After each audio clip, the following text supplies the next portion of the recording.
या घरात अजिबात राहायचं नाही तू, निघ. वहिनी दिगूला काय घरातून जायला सांगताय? त्याने खरंच मानलं आणि घरातून गेलं तर? मी बोलण्यासाठी बोलत नाहीये भाऊजी.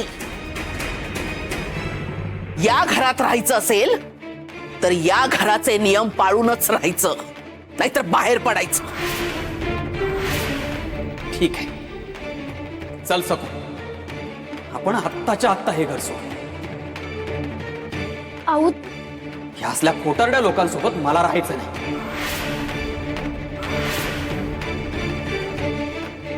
बघ किती कान भरले त्या सकूने. आयुष्यभर आपण निघू सोबत होतो आणि आता आपण सगळे खोटे झालो. बाबाजींमुळे सगळे राक्षसासारखे वागायला लागले. चल सकू. आऊ आऊ थांबा ना, असं काय करताय? नाही सकू, चल. थांब दिगू.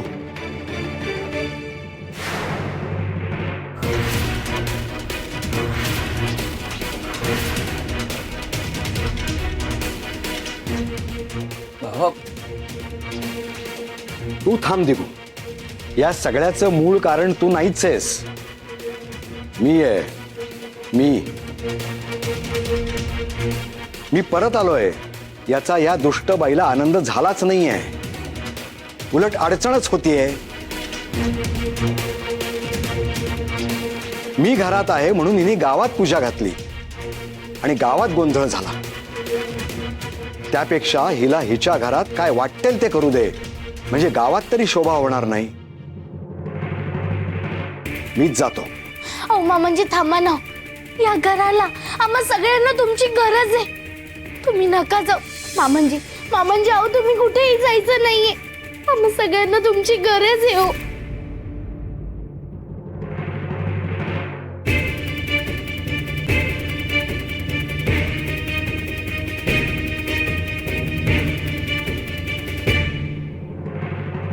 जिग्रोबा जिग्रोबा महागुरु जिग्रोबा जिग्रोबा महागुरु जिग्रोबा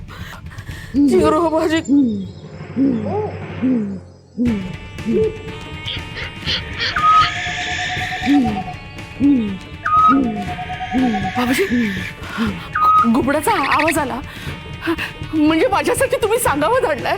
तुम्ही माझ्याशी बोलताय बाबाजी. बाबाजी पण कोण कुठून आवाज येतोय?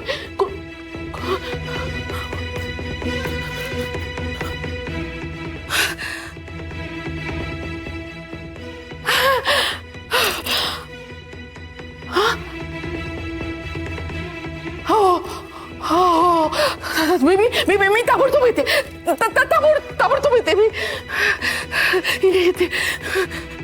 बाबाजी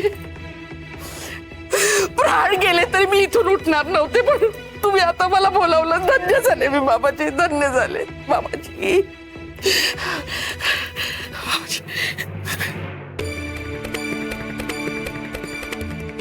विठुराय, अहो सासूबाईंची असं कधीच बोलत नाही आणि मी घर सोडून जायचं म्हणाले.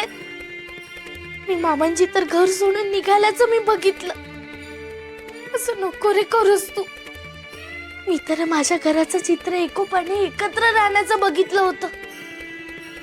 तू असं नको करूस. आणि ऐक, बाबाजींना आपल्या घरापासून दूरच ठेव. ते सगळं घर गुन्ह्या गोविंदाने एकत्र राहील.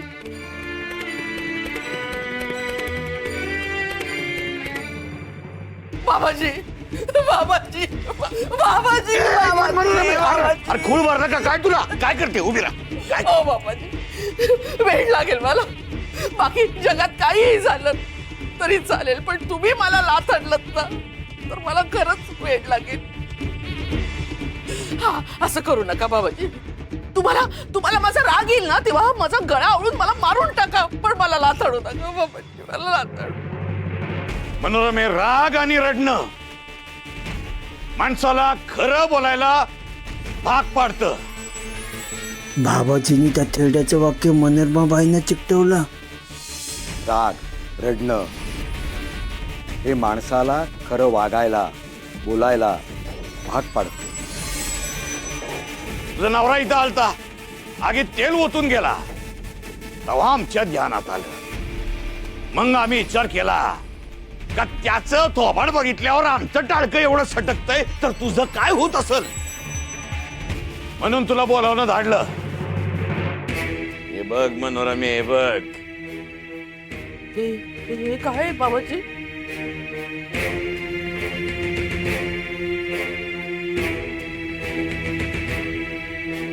यो बोळा असा घ्यायचा,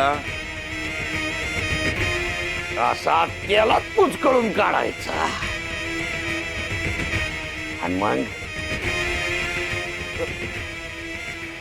असा पेटता गोळा.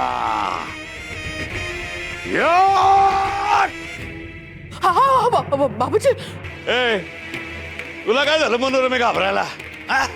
कसं बाय घाबरते तू? अगस्त आज रातच्याला घराबाहेर पडायचं नाही हे ध्यानात ठेव आणि तुझ्या सुनीला घराबाहेर ठेव. मग बघ काय होतंय ते. तुझा नवरा इथं आलता, काय काय बोलून गेला म्हणे वनवा असा, वनवा तसा, वनवा पेटवा, आयुष्याचा वनवा, सुडाचा वनवा, डोक्यातला वनवा. अरे वनवा वनवा बघायचंय ना तुला वनवा?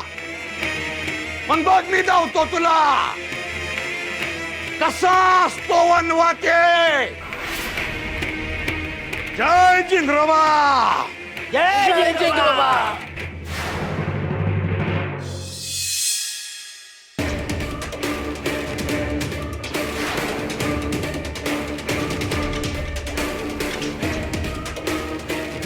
आणि या पोरीपायी जिंगरोबा तुमच्या गावचा घास घेईल, लक्षात ठेवा.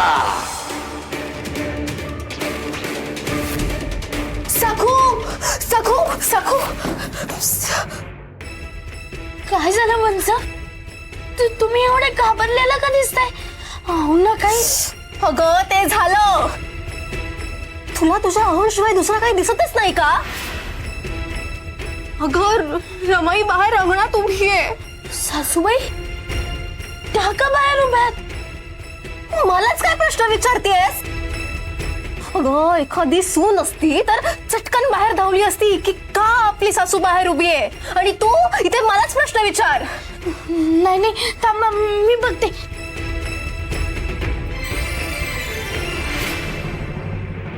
जिंगरोबा जिंगरोबा महागुरु जिंगरोबा जिंगरोबा जिंगरोबा महागुरु जिंगरोबा जिंगरोबा जिंगरोबा महागुरु जिंगरोबा जिंगरोबा जिंगरोबा महागुरु जिंगरोबा.